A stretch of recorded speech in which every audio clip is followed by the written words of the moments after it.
Start हो गया है। आज हम लोग चलते हैं यहाँ पे पेज नंबर 83। आवर चल रहा है working of institution. Why do we need a parliament. आज हमें यहाँ से पढ़ना है कि हमें पार्लियामेंट की क्यों जरूरत है, क्या आवश्यकता है। Why do we need. In all democracies, an assembly of elected representatives exercises supreme political authority on behalf of the people. कोई भी डेमोक्रेटिक कंट्री हो, वहाँ पे जो इलेक्टेड पॉलिटिकल पार्टीज के लीडर आते हैं तो एक असेंबली तो होना। असेंबली का मतलब वैसे जानते हो सभा, मीटिंग। तो पार्लियामेंट में क्या होते हैं, पार्लियामेंट मेंबर की मीटिंग है जो सांसद चुन के जाते हैं, lower house upper house, Lok Sabha के और राज्यसभा के। ऐसे स्टेट असेंबली में जो हमारे एमएलएज एमएलसी चुन के जाते हैं, ये इनकी मीटिंग होती है। तो legislative assembly of the parliament. Political authority on the behalf of the people. Behalf of the people means representatives people के होते हैं, पब्लिक उनको चुनकर भेजती है। तो जनता के बिहाफ पर वो चुन के वहां जाते हैं, प्रतिनिधित्व करते हैं हमारा, और हमारे प्रतिनिधि होते हैं। In India, such a national assembly of elected representative is called parliament. Underline कर लीजिएगा आप लोग। In India, national assembly of elected representative. National इसलिए बोला गया, राष्ट्र लेवल के सभी स्टेट के जो एमपीज चुन के वहां जाते हैं। स्टेट में तो अलग अलग स्टेट में, लेकिन जो एमपीज हैं, मेंबर ऑफ पार्लियामेंट, ये पूरे देश के से जो चुन के जा रहे हैं वहां पे उनकी मीटिंग, तो इसको हम कहते हैं पार्लियामेंट। इलेक्टेड रिप्रेजेंटेटिव, चुने हुए प्रतिनिधि। अब लेजिस्लेचर, विधायिका, जहां पे कानून बनता है, बताया था हमने। आर्गन है, 3 आर्गन है गवर्नमेंट के, लेजिस्लेचर, कॉन्स्टिट्यूटिव और जुडिशरी। और लेजिस्लेटिव असेंबली, द नेम में वेरी इन डिफरेंट कंट्रीज, अलग अलग देशों में अलग अलग नाम से जाना जाता है संसद को। But such an assembly exist in every democracy, सभी लोकतांत्रिक कंट्रीज में ये है। It exercises political authority on behalf of the people in many ways. तो किस बेस पर, जनता के बिहाफ पर ये पॉलिटिकल एक्सरसाइजेस मतलब राजनीतिक पर कार्य करते हैं। Number 1, parliament is the final authority for making law in any country. किसी भी देश में पार्लियामेंट जो है एक फाइनल अथॉरिटी के रूप में काम करती है कानून बनाने के लिए। This task of law making और legislation is so crucial that these assemblies are called legislature. क्या कह रहा है, this task of law making मतलब कानून बनाने की जो प्रक्रिया है, legislation is so crucial, critical, जटिल प्रक्रिया है, इसलिए इसको क्या कहा जाता है, लेजिस्लेचर असेंबली या लेजिस्लेचर। विधायिका, विधेयक पास होते हैं विधायिका में, इसलिए उसको नाम दिया गया है। कानूनी विधेयक जो बाद में, जिसको कानूनी लास्ट में लॉ बनता है, वो parliament all over the world can make new laws, change existing law, नया कानून बना सकता है, जो पुराने कानून है उनमें परिवर्तन कर सकता है, अमेंडमेंट जिसको कहते हैं हम, संशोधन, और एबोलिश एग्जिस्टिंग लॉ, समाप्त भी कर सकता है। एबोलिश मतलब एंड, एक्सक्लूडेड, निकालना, and make new ones in their place, और उनके जगह पे नया, समय के अनुसार परिवर्तन होते रहते हैं, नए नए कानून बनते रहते हैं, पुराने कानूनों में संशोधन होते रहते हैं। सेकंड पॉइंट है parliament all over the world. एक कंट्री बात नहीं हो रही, all over the world exercises some control over those who run the government. क्या जो सरकार चलाते हैं उनमें कुछ कंट्रोल भी, नियंत्रण भी रखता है। In some country like India this control is direct and full. India जैसे देश में तो ये तो डायरेक्ट है, एक तरह से पूरी तरह से नियंत्रण में होता है। पार्लियामेंट मेंबर जो होते हैं उनके can take decision only so long as they enjoy supports of the parliament. कोई भी निर्णय तभी लिया जा सकता है, कोई कानून तभी बन सकता है जब पार्लियामेंट में मेजॉरिटी हो, बहुमत हो, बहुमत से वो पास हो। कोई बिल ध्वनिमत से, बहुमत से, वोटिंग के थ्रू जब बहुमत उस पर होता है तभी वो आगे बढ़ता है। थर्ड है parliament control all the money that government है। In most countries any the public money can be spent only when the parliament sanction it. तो पार्लियामेंट का रोल है ये कि मनी पर, वित्त जो है उस पर कंट्रोल, ऐसे नहीं कोई सरकार चाहे जहां मनमानी ढंग से कुछ खर्च कर सकती है। जब पार्लियामेंट जो वित्त आयोग है पास करती है तब जाकर के अप्रूवल होता है। नेक्स्ट पेज पे 4 पॉइंट है आपका, parliament is the highest forum of discussion and debate on public issues and national policy. Parliament ही वो हाईएस्ट फोरम है, हाईएस्ट प्लेस है जहाँ पे डिस्कशन और डिबेट होते हैं जनता के लिए समस्याओं और नेशनल लेवल की जो पॉलिसी बनती है। In any country parliament can seek information about any matter. किसी भी मामले में पार्लियामेंट जो है जानकारी मांग सकती है। अब आ जाइए to house of parliament. Since the parliament plays a central role in the modern democracy, आज आधुनिक लोकतंत्र में केंद्रीय रोल अदा करती है। Most large countries divide the role and power of the parliament into, ज्यादातर तो जो बड़ी बड़ी देश है, बड़े बड़े वो रोल को बांट दिए गए हैं, पावर को बांट दिया गया है। जैसे हमारे यहाँ भी दो हाउसेस, दो सदनों में, one house, they are called chamber और हाउस इनको कहा जाता है। One house is usually directly elected by the people and exercise the real power on behalf of the people. एक हाउस में जो मेंबर चुन के जाते हैं जिनको हम एमपीज कहते हैं, लोकसभा, ये डायरेक्ट पब्लिक के द्वारा चुन के जाते हैं और वास्तविक में जो वही रियल एक्सरसाइज मतलब रियल पावर जो है उन्हीं के हाथ में होता है, या जनता के तौर पर वो जनता के प्रतिनिधि के रूप में होते हैं। The second house is usually elected indirectly and perform some special function.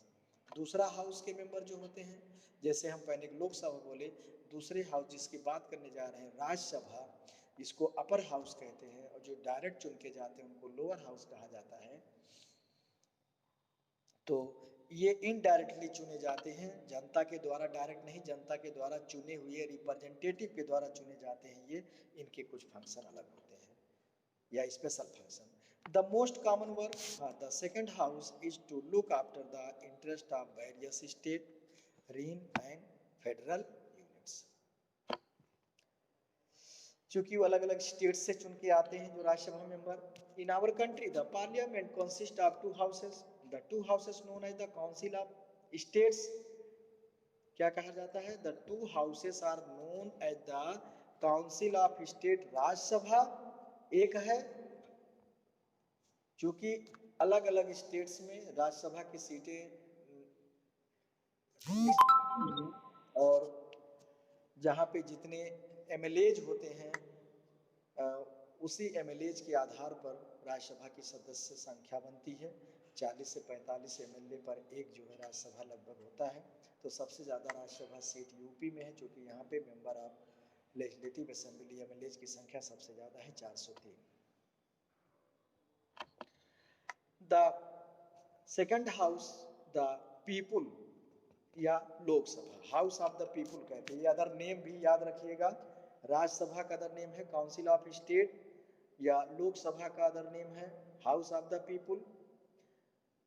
और भी नाम हम कह सकते हैं, राज्यसभा को अपर हाउस, लोकसभा को लोअर हाउस, राज्यसभा को परमानेंट हाउस और लोकसभा को इम्परमानेंट मतलब अस्थायी। The president of India is a part of the parliament. तो पार्लियामेंट में आपको क्या बना? 3 पार्ट बना, राज्यसभा, लोकसभा और president.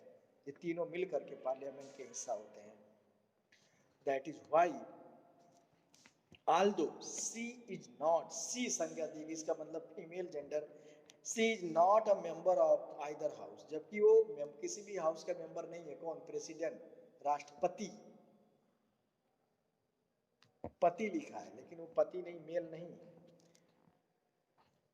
That is why all laws made in the house come into force only after they receive the assent of the president। कोई भी कानून जब बनता है, बिल पास होता है, तो लास्ट में सिग्नेचर के लिए जाता है किसके पास? प्रेसिडेंट के पास, और तभी उसका अगर सिग्नेचर हो जाता है तो जाकर के वो कानून बनता है। You have read about the Indian parliament in earlier classes, class 8 आपको पढ़ाया गया 7 from the chapter 4 you know how लोक सभा इलेक्शन टेक प्लेस। मतलब लोकसभा इलेक्शन कैसे होता है। अभी 19 में लोकसभा इलेक्शन हुआ था, जिसमें पुनः बीजेपी की गवर्नमेंट बनी, मोदी जी की सरकार, NDA government, national democratic alliance. और तो ज़्यादा समय नहीं बीता, आपने देखा होगा, मोस्टली जितने डिस्ट्रिक्ट्स है, एक एक सीट सब जगह लोकसभा की है। कुछ डिस्ट्रिक्ट ऐसे जहाँ पे 2-2 सीट है, जैसे आपका लखनऊ में 2 सीट है, लखनऊ और मोहनलालगंज। आजमगढ़ में 2 सीट है, आजमगढ़ सदर और लालगंज सीट। ऐसे कुछ में है 2 सीटें। मोदी जी बनारस से एमपी हैं, अपने यहाँ से जो अम्बेडकर नगर से रितेश पांडे हैं। तो ऐसे ऐसे अदर अदर पार्टीज के हैं। चैप्टर, हाँ, let us recall some key difference between the composition of the two houses parliament। Answer the following for the Lok Sabha and Rajya Sabha। What is the total number of member? Total member हमारे यहाँ लोकसभा में MPs की total संख्या जो है 545, जिसमें 543 elected होके आते हैं, 2 जो है एंग्लो इंडियन नॉमिनेटेड होते हैं प्रेसिडेंट के द्वारा। मेरी आवाज नहीं आ रही है? हेलो हेलो, ओके बेटा, आवाज सुनाई देगी, ओपन है सब कुछ। तो बात हम कर रहे थे कि नंबर ऑफ पार्लियामेंट मेंबर की इंडिया में एमपीज जो है 545 543 चुन के जाते हैं, 2 एंग्लो इंडियन चुने जाते प्रेसिडेंट के द्वारा। और राज्यसभा की संख्या नियर अबाउट शायद 250 है। अलग अलग स्टेट में अलग अलग संख्या है इसकी, पूरे 250। कह रहा है who elect the members, in members को कौन चुनता है? तो adult person of the country, village हो या सिटी हो या टाउन हो, कहीं के भी जिनका वोटर लिस्ट में नाम होता है, 18 साल से एबव जिनकी एज होती है, वो चुन सकता है। वही मेंबर विलेज के हेडमैन को चुनता है, मेंबर को चुनता है। वही मेंबर जो है विधानसभा सदस्य को चुनेगा, वही सभा मेंबर लोकसभा को भी चुनता है। अलग अलग इलेक्शन होता है। लेकिन राज्यसभा के मेंबर को विधायक चुनते हैं, जो एमएलए होते हैं। What is the length of the term in years? 5 years इनका टाइम होता है, लेकिन कोई फिक्स वेंचर नहीं, इसलिए अस्थायी सदन कहा गया लोकसभा को। अगर सरकार बहुमत में नहीं है तो सरकार अल्पमत में होने की वजह से सरकार गिर सकती है, रिजाइन देना पड़ता है और पुनः इलेक्शन होता है। लेकिन राज्यसभा के मेंबर 6 साल के लिए चुने होते हैं। ये 6 साल पूरा करने के बाद ही दोबारा इनका इलेक्शन होता है। Can the house B divided, dissolve और is it permanent? Yes, Lok Sabha dissolve हो सकती है, राज्यसभा परमानेंट रहती है। राज्यसभा 6 साल के लिए होती है, लोकसभा 5 साल के, लेकिन वो डिजॉल्व हो सकती है। बताया हमने कि अगर सपोर्ट दैट प्राइम मिनिस्टर बदल सकता है, इससे नहीं मतलब है। प्राइम मिनिस्टर बदलता है तो जो नया मिनिस्टर बन सकता है वो अपने मंत्री को बदल सकता है। प्राइम मिनिस्टर मंत्रियों के इस्तीफा ले सकता है। अगर बहुमत नहीं है तो सरकार इस्तीफा, पार्टी के आधार पर सरकार इस्तीफा दे सकती है। और दूसरा तो ये है। अगला जाइए, which of the two houses is more powerful? अब कह रहा है दोनों में से कौन पावरफुल है? It is might appear that the Rajya Sabha is more powerful, दिख रहा आपको, इसलिए अपर हाउस कहा गया, परमानेंट कहा गया, more powerful. For sometimes it is called the upper chamber and Lok Sabha the lower chamber. ये सब चीजें बता दिए अंडरलाइन, लेकिन आप करते रहिए। But this does not mean the Rajya Sabha is more powerful then Lok Sabha. लेकिन इसका मतलब ये नहीं है कि राज्यसभा जो है लोकसभा से ज्यादा पावरफुल होता है। This is just an old style of speaking and not the language used in our constitution. ये एक स्टाइल है स्पीकिंग कहने का, बात करने का, मतलब बताने का, लेकिन हमारे संविधान में वैसे पावरफुल क्या बताया हमने कि जो इलेक्टेड मेंबर द्वारा, जनता के द्वारा चुन के जाते हैं, ज़्यादा वही वर्क एक्सरसाइज उसमें रहता है, उन्हीं का पार्टिसिपेशन ज़्यादा रहता है, उन्हीं में से मंत्री और वैसे राज्यसभा के भी बन सकते हैं, कोई वो नहीं है, प्रधानमंत्री भी राज्यसभा बन सकता है। दोनों सदनों में से किसी का मेंबर होना जरूरी है, और अगर मेंबर नहीं भी है तो भी उसको 6 महीने के अंदर मेंबर होना पड़ता है।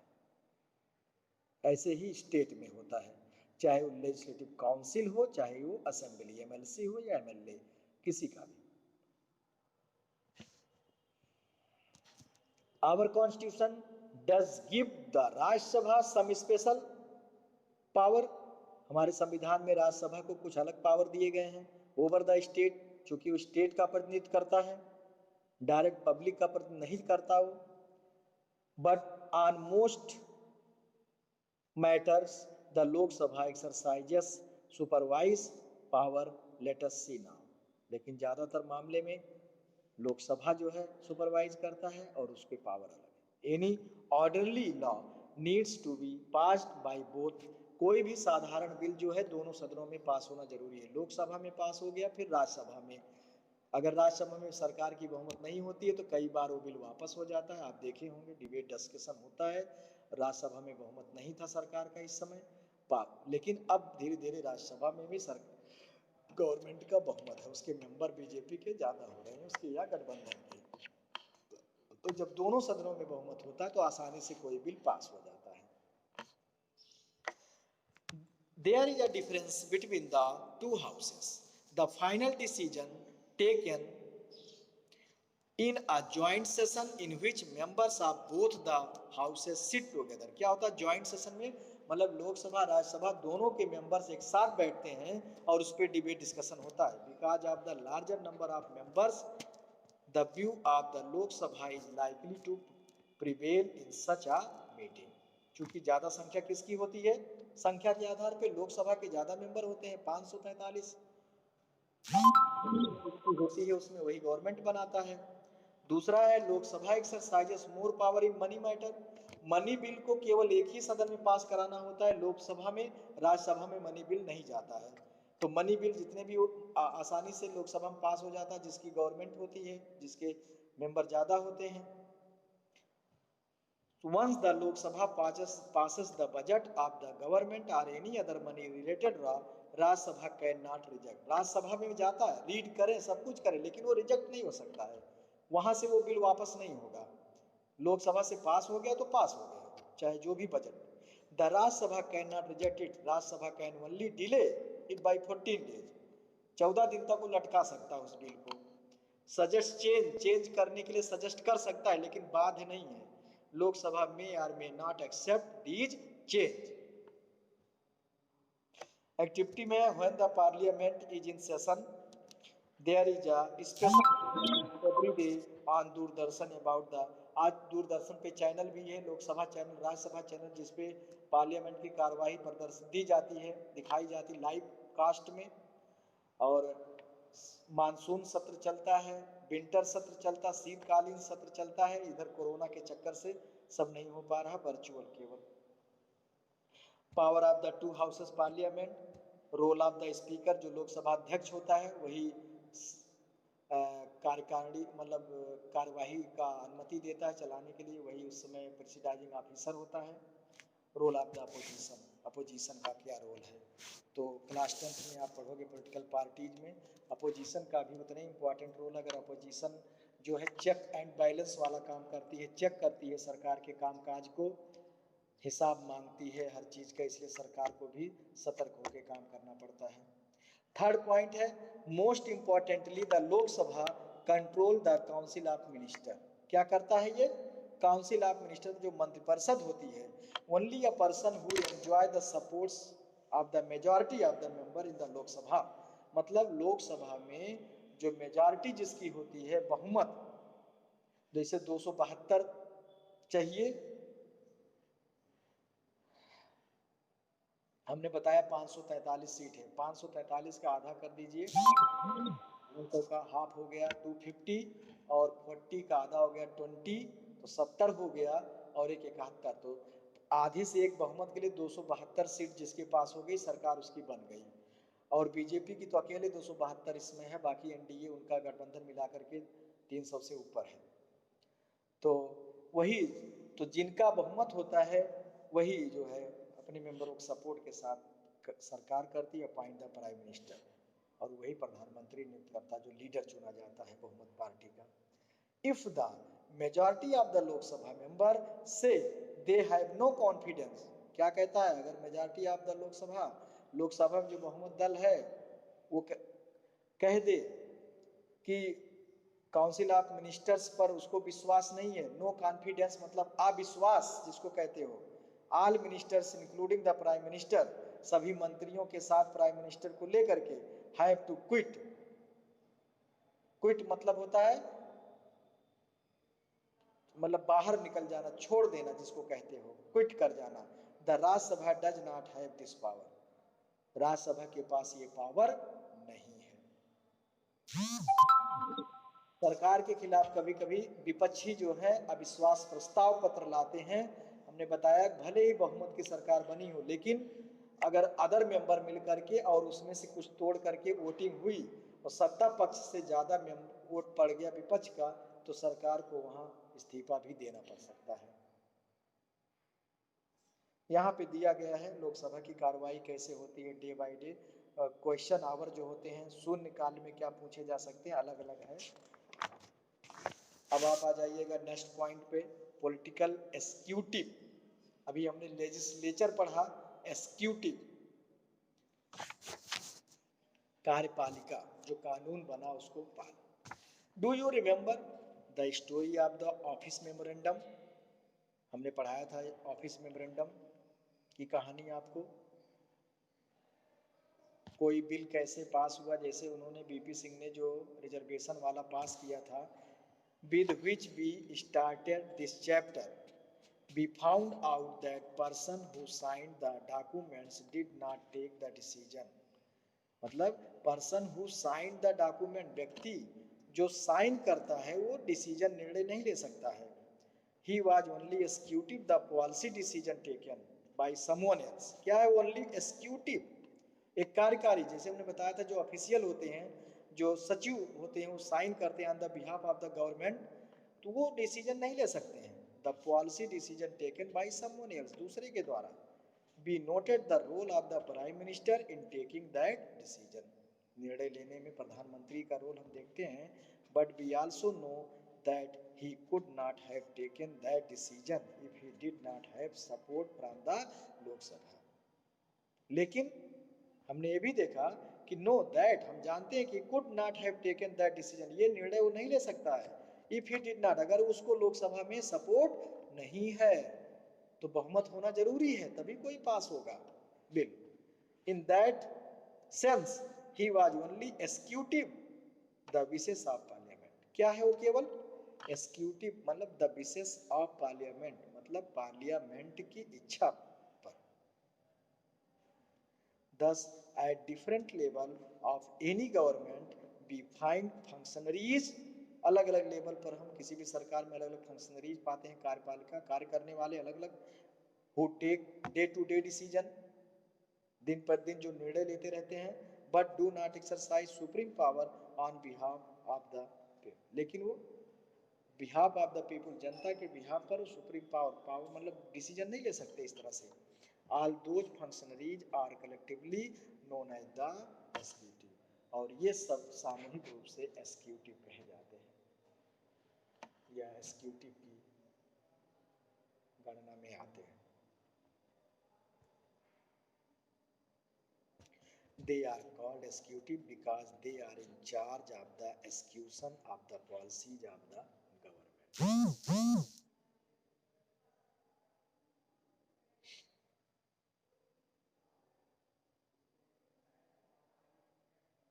क्यों ऐसा है?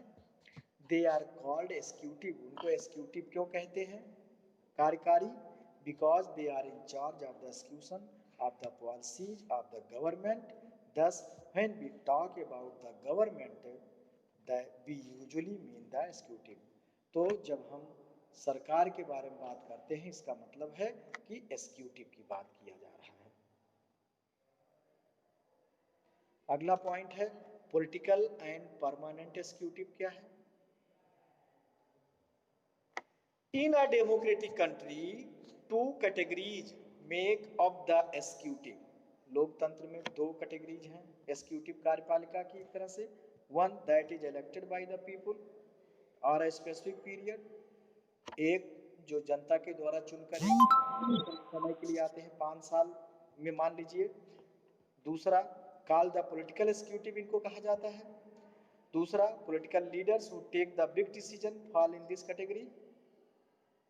राजनीतिक दल, राजनीतिक नेता जो बड़ा निर्णय लेते हैं इस in the second category people who are appointed long term basis. दूसरा जो कर्मचारी, अधिकारी, सिविलियन लॉन्ग टर्म के लिए नियुक्त होता है, जो सर्विस मतलब जिसको हम कह सकते हैं, this is called the permanent executive. और ये परमानेंट होते हैं चूंकि इनका एक एज होता है, एक अवधि होती है रिटायरमेंट की।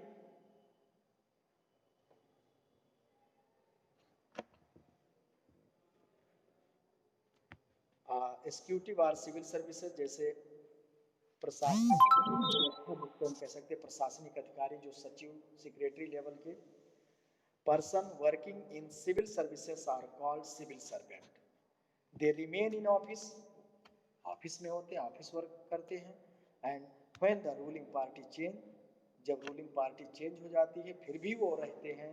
दूसरे जब पार्टी बनती, दूसरी किस पार्टी की सरकार बनती है तो भी उनके लिए ये वर्क रहते हैं, इसलिए परमानेंट एक्सिक्यूटिव कहलाते हैं।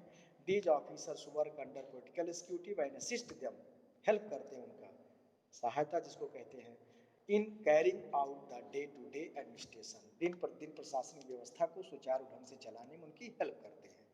Can you recall the role of political and non political executive in the case of the office memorandum.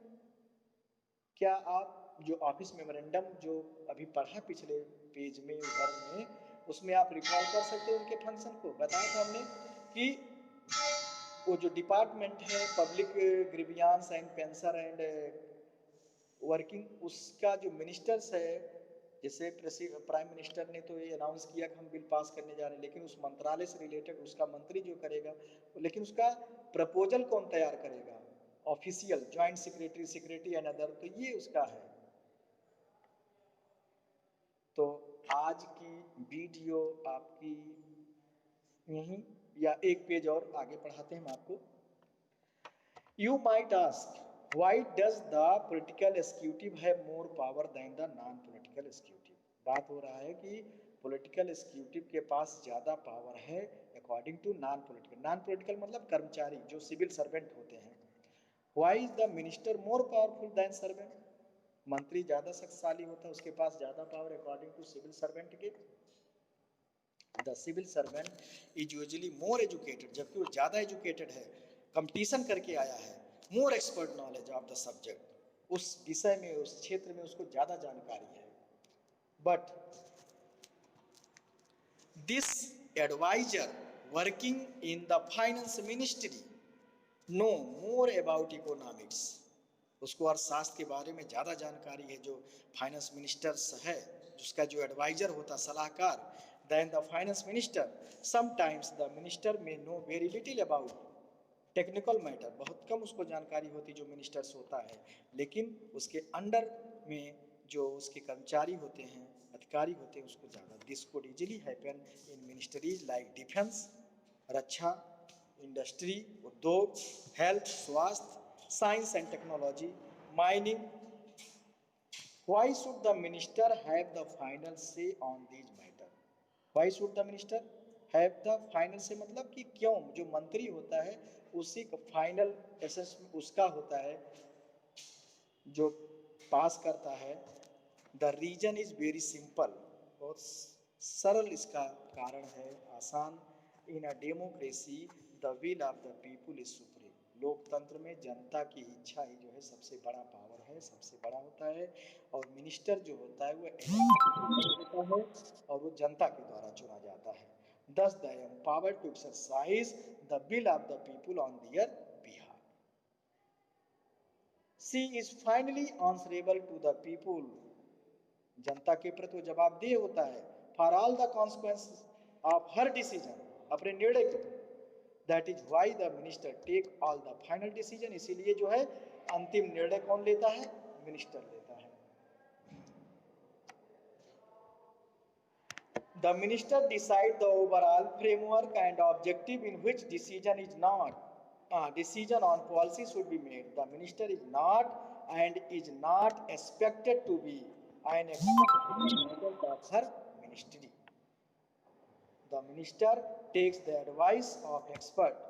Minister जो है अपने एक्सपर्ट से, अपने असिस्टेंट से सहायता ले सकता है, सलाह ले सकता है ऑल टेक्निकल मैटर पर, but very often expert hold different opinion और place before her or more than one option. Very often मतलब कई बार जो है ओपिनियन डिफरेंट होते हैं, विचार, मोर than one option, depending on what the overall objective is the minister decide. Actually, this happen in any large organization. Those who understand the overall picture take the most important decision, not the expert. तो इसीलिए जो है expert नहीं लेता, कौन लेता है? Ministers लेते हैं डिसीजन। एक्सपर्ट का काम है सजेस्ट करना, असिस्ट करना, सहायता करना, उसका प्रारूप बनाना। The expert can tell the route, वही रास्ता बता सकता है, but someone with a larger view decide the designation. In a democracy, elected minister perform this role. और किसी भी लोकतंत्र में जो है ये जो रोल करता है परफॉर्मिंग करने, उसको करने का काम, लागू करने का या करने का काम मिनिस्टर्स करता है। ओके बेटा, आज की क्लास इतना ही। आप अच्छे से समझिए, वीडियो वॉच करिए, लाइक करिए, सब्सक्राइब करिए और अच्छे से नोट्स बनाइए, तैयारी करिए। Thank you.